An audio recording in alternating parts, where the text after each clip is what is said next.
1980년 3월 21일 미국 로드아일랜드 미들타운. 전날 내린 비와 눈이 뒤섞이며 길바닥에는 질퍽한 진흙이 남아있었고 바닷바람은 더욱 싸늘했습니다. 이날 대학생 다이앤은 평소와는 조금 다른 아침을 맞이했습니다. 늦잠을 자버린 그녀는 오전 수업을 놓쳤고 친구 일레인과 함께 캠퍼스로 향하던 일상적인 루틴도 깨져버렸습니다.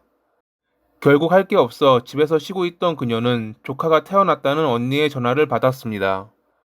토요일 알바를 바꿔서라도 조카를 보러 가겠다고 말했던 그녀. 하지만 끝내 그 약속은 지켜지지 못했습니다.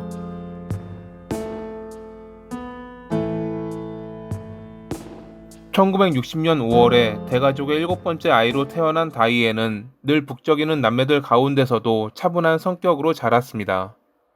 그녀가 태어난 뒤 가족은 곧 로드아일랜드로 이주했고 다이앤은 포츠머스라는 작은 마을에서 어린 시절을 보냈습니다. 여동생 진과 같은 방을 쓰며 자랐던 그녀는 공부를 잘했고 음악과 책을 사랑했습니다.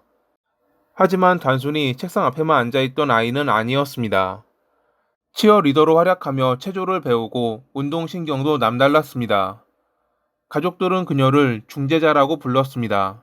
언제나 조용히 다툼을 풀고 누구와도 원만한 관계를 유지했거든요. 고등학교를 졸업한 뒤 그녀는 로저 윌리엄스 대학에 들어갔고 장래에는 청소년 상담사나 보호관찰관이 되어 사람들을 돕고 싶다는 꿈을 이루기 위해 공부했습니다. 그녀는 학비와 생활비를 위해 작은 가게에서 일했습니다. 그녀가 일했던 가게는 마트 주차장 한쪽에 있었고 늘 혼자 근무해야 했습니다. 대부분의 손님은 친절했지만 때로는 그녀를 불편하게 하는 남성들이 나타나 불안을 주기도 했죠. 하지만 그녀는 미래를 위해 열심히 했고 1979년에 친구 일레인과 함께 미들타운에 있는 작은 방에서 자취를 시작했습니다. 집은 낡았지만 그녀들에게는 충분히 아늑한 공간이었습니다. 1980년 3월 21일 금요일, 그날 아침 다이앤은 평소와 달리 늦잠을 자 수업을 놓쳤습니다. 일레인은 알바와 수업을 위해 홀로 학교로 향했고 다이앤은 알바 시간이 되지 않아 집에 남아 있었습니다. 그녀는 바느질을 하며 시간을 보내던 중 언니 로라에게서 조카가 태어났다는 전화를 받았습니다. 그녀는 매우 기뻐하며 토요일 근무를 바꿔서라도 병원에 꼭 가겠다고 말했죠. 오후 1시부터 2시까지 그녀는 가족과 통화를 이어갔습니다. 그리고 2시 15분에 남자친구 빌리에게 전화를 걸었습니다. 출근길에 태워달라고 부탁하기 위해서였죠. 하지만 그는 집에 없었고 그의 어머니가 전화를 받았습니다. 이 통화가 다이앤이 남긴 마지막 전화였습니다. 그날 그녀는 약 5km 떨어진 직장까지 걸어가기로 한 듯 보였습니다. 비와 눈이 뒤섞여 내린 뒤라 길은 엉망이었지만 달리 방법이 없었을 것입니다. 그녀가 걸어서 출근한 것은 그 집에서 살던 4개월 동안 처음이자 마지막이었습니다. 2시 25분, 한 목격자가 다이앤이 벨리 로드를 따라 걸어가는 것을 보았다고 증언했습니다.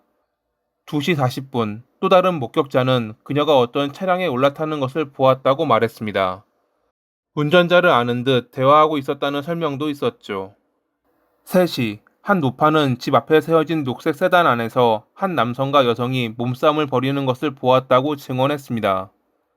여성이 다이앤과 닮았고 남성은 검은 피부색에 흰 옷을 입고 있었다고 합니다. 당시 노파는 그들의 싸움이 격해질 것을 우려해 신고했지만 경찰이 출동했을 때 차량은 이미 사라지고 없었습니다. 이때 이미 다이앤의 근무 시간은 30분이 지나 있었고 길 건너편에서 근무하던 룸메이트 일레이는 다이앤의 가게로 전화를 걸었지만 받지 않았습니다. 집으로 전화해도 마찬가지였고 이날 저녁 다이앤은 집으로 오지 않았습니다. 다음날 오전 10시 25분, 인근 해변을 걷던 작업자 2명이 해안가로 떠밀려 온 인간의 형체를 발견했습니다. 처음엔 마네킹이라고 생각했지만 가까이 다가가자 그것은 젊은 여성의 시체였습니다. 잠시 뒤 출동한 경찰이 목걸이를 통해 그녀의 신원이 다이앤이라는 것을 확인했습니다. 당시 그녀는 아무것도 입지 않은 상태였고 몸에는 시계와 목걸이만 남아 있었다고 합니다. 그녀의 언니는 병원 침대에서 뉴스를 보다가 여동생의 사망 소식을 접했습니다.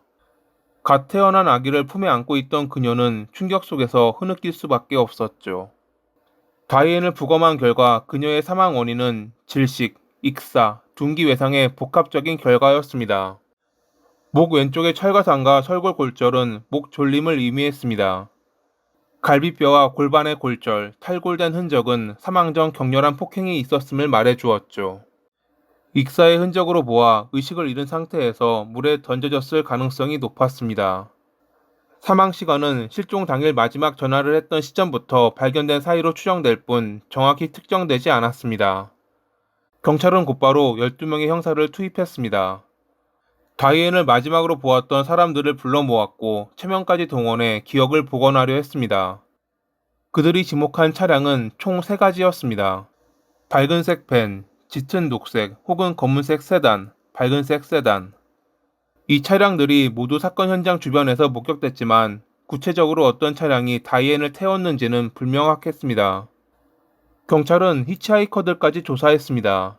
혹시 그날 도로에서 무언가를 봤을 가능성 때문이었죠. 사건 직후 250통 이상의 제보 전화가 있었고 경찰은 이를 모두 검증하느라 분주했습니다. 그러나 대부분의 제보는 부정확하거나 의미 없는 것이었습니다.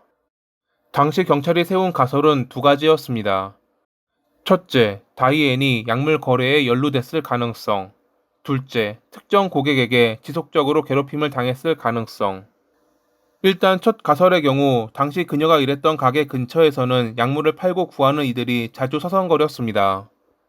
이 때문에 그녀가 약물에 중독됐거나 이에 휘말렸을 가능성이 있다고 경찰은 판단했죠. 하지만 이 가설은 가족과 친구들의 강한 반박에 부딪혔습니다. 그녀는 성실한 학생이었고 약물과는 전혀 무관한 삶을 살았으니까요. 두 번째 가설의 경우 실제로 그녀가 일하는 가게에 찾아와 추파를 던지는 이들이 있긴 했습니다. 하지만 그런 범행까지 저지를 사람들은 아니었고 알리바이도 확인됐기에 이 가설 역시 제외됐습니다. 용의자, 범행 장소 등 밝혀진 것은 아무것도 없었고 범인을 특정 지을 만한 아무런 단서도 없어 수사는 점점 진척을 잃어갔습니다. 한 달 만에 사건 전담 형사는 5명으로 줄었고 끝내 미제 사건으로 분류되기에 이르렀죠. 2007년 FBI 분석관이 배정되며 다이앤의 사건은 다시 주목을 받았습니다. 하지만 지역 경찰과의 협조는 원활하지 않았습니다. 거의 30년이 지난 사건을 들춰내는 걸 못마땅하게 여겼던 것일까요? 아니면 감춰야 했던 어떤 비밀이 있었던 것일까요?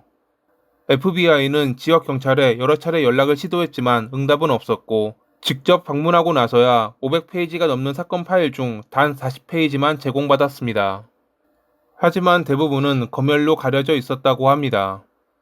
그해 9월 또 다른 분석관이 폭력범죄 데이터베이스에 그녀의 사건을 등록했습니다. 이는 다른 사건과의 연관성을 찾기 위한 조치였지만 단서가 부족했기에 좋은 결과로 이어지진 않았습니다. 다이앤의 여동생 진은 언니의 마지막 날을 되새기며 지금도 독자적인 조사를 이어가고 있습니다. 당시 그녀의 집에 드나들었던 사람들, 룸메이트의 지인들, 다이앤과 통화했던 사람들까지 모두 짚어보았습니다. 진이 주목했던 제보 중 하나는 제니라는 여성의 증언이었습니다. 제니는 다이앤이 사망하고 1년 뒤 한 남성과 차를 타고 가던 중 남성이 갑자기 "정말 미안해 다이앤이라고 중얼거렸다고 주장했습니다. 하지만 너무 오래된 기억이었고 그 남성에 대한 행방을 알지 못해 이 진술은 뚜렷한 증거로는 이어지지 못했죠. 다이앤, 그녀의 죽음은 여전히 미제로 남아 있습니다. 매년 그녀의 가족과 친구들은 이스턴스 비치에 모여 그녀를 추모합니다. 2025년은 그녀가 살해된 지 45년이 되는 해입니다. 다이앤은 겨우 19살이라는 젊은 나이에 생을 마감했습니다. 그러나 그 죽음의 진실은 여전히 밝혀지지 않고 있죠. 우리는 여전히 누군가가 무언가를 알고 있다고 믿는다 라는 가족의 말처럼 진실을 알고 있는 누군가가 꼭 나타나길 바라며 이만 마칩니다.